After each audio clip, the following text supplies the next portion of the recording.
સવારના 8 વાગ્યાની આસપાસ લોકો આવવા કરતાં જવાના વધારે છે. અલગ અલગ જગ્યાએ વસ્તુ વેચાણ છે, પણ હકીકતે આવવાવાળા કરતાં જવાવાળા લોકો વધુ દેખાય છે. સાંજે જે સાચી ભીડ થશે એવું આપણને લાગે. કદાચ જો તમે સૌથી વધારે તાજા જવાવાળા ગજબ કહેવાય. તો મિત્રો, દામોદર કુંડની પહેલાંની આ જગ્યા આવી રહી છે. જો મહાદેવની મૂર્તિઓ ચારે કોર અહીંયા બિરાજમાન કરેલી છે. LED પણ પ્રશાસને ગોઠવેલી છે. એટલે આ વખતે અદ્ભુત મહાપર્વ કહી શકાય. મહાશિવરાત્રિનો આ પર્વ, તો લોકો ફોટા પણ એટલા પડાવે છે. અદ્ભુત મોજ છે, પણ સાથે કે કચરો ન થાય તકેદારી રાખવી જોઈએ. કોઈ તિલકે લલાટે તિલક છે ને, મજા છે, પણ કચરોની એક થોડીક તકલીફ છે. હવે આપણે શું કરવું, એના તો કોઈ બીજા પર્યાય છે નહીં. જન્મેદની વિશાળ મુચકુંદ ગુફા અને દામોદર કુંડ એમની આ જગ્યા છે. આ વખતેની ખાસ વાત એ કે અહીંયા સરસ આવા અલગ અલગ પેઇન્ટ્સ બનાવવામાં આવ્યા છે. મહાદેવને લઈને જો વરલી આર્ટ છે, આખું દેખાય. મહાદેવના પણ એટલા પેઇન્ટિંગ છે કે તમે વાત ન પૂછો. બહુ જ સરસ વ્યવસ્થાની સાથે આ બધા દ્રશ્ય તમે જોશો તોય તમને અંદરથી એમને મજા જ આવ્યા કરશે. જૂનાગઢની પવિત્ર જગ્યાઓમાંની એક જગ્યા એટલે આ દામોદર કુંડ, જ્યાં ઘણી બધી વસ્તુઓ અહીં થતી હોય છે. પ્રાચીન મોક્ષ પીપળો અહીંયા છે. પિતૃતર્પણ અહીંયા થતું હોય છે. જૂનાગઢની અંદર આવો તમે જુઓ તો આપણી ભાષામાં દામોકુંડ કહી, અને જો એ કદાચ આપણે અહીંયા ન લીધું હોય તો, મુલાકાત ન લીધી હોય તો અધૂરું કહેવાય. ગિરનાર ક્ષેત્ર કે આધિપતિ ભગવાન શ્રી રાધા દાमोदर जी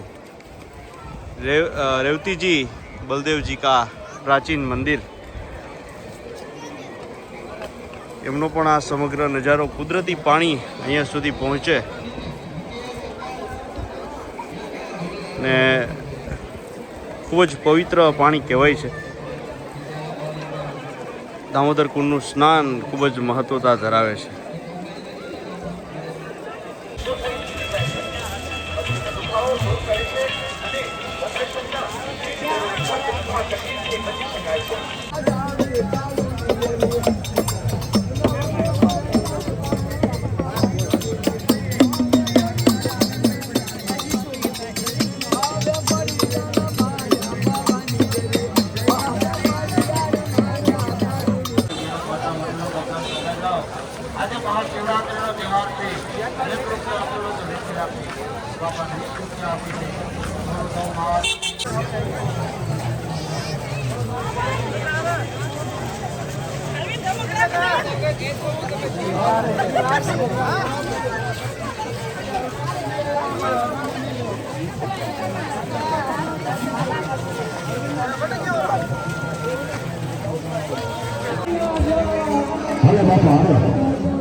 કાલે લઈ ગયો કાલે 5,000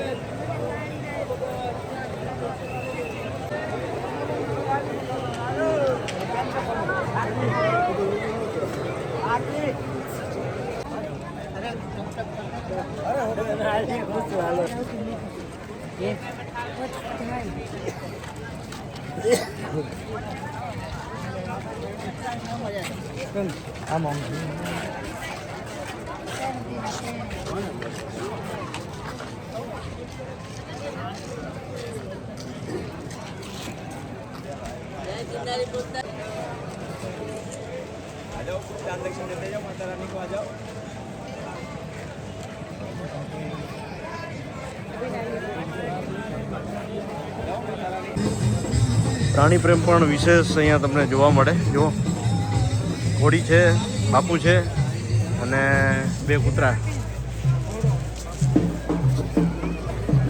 સરસ રીતે જમાવટ.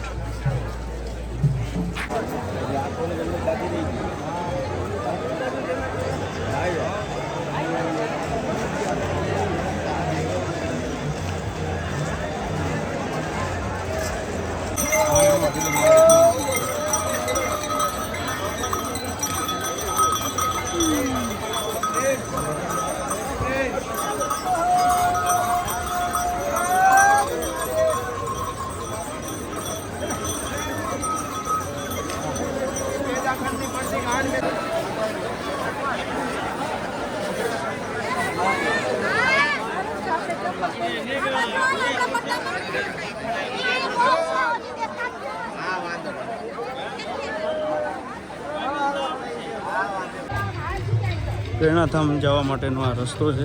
હવે અમે થોડાક એ તરફ આગળ વધીએ છીએ ને જોરદાર રીતે અહીંયા પણ સંતો મહંતો સાધુ પરમાત્માઓ બિરાજે છે. મિની કુંભ મેળો આ વખતે જે નામ આપવામાં આવ્યું છે અહીંયા સાર્થક થાય છે.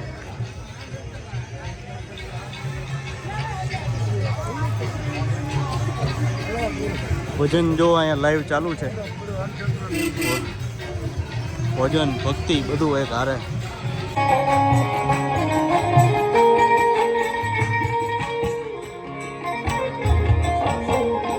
મિત્રો પ્રેરણાધામની આ સરસ મજાની પ્રસાદાલય ભોજનાલય અને જો હરિહરના નાદની સાથે ખૂબ સરસ રીતે અહીંયા પ્રસાદ આપવામાં આવી રહ્યો છે. જોયું તમે?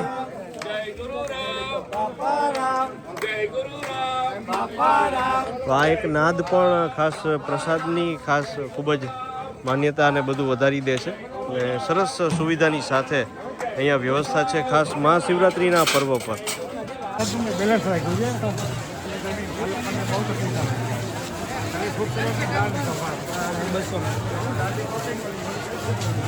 મિત્રો આ સાથે આપણે પહેલા વિડીયોને અહીંયા એન્ડ કરીએ છીએ. બીજા વિડીયોની અંદર જોઈશું રવેડી મહાશિવરાત્રિના પર્વ ઉપર ભવનાથની જે તળેટી થાય છે એમાં રવેડીની શું મજા છે. મળીએ. હર હર મહાદેવ.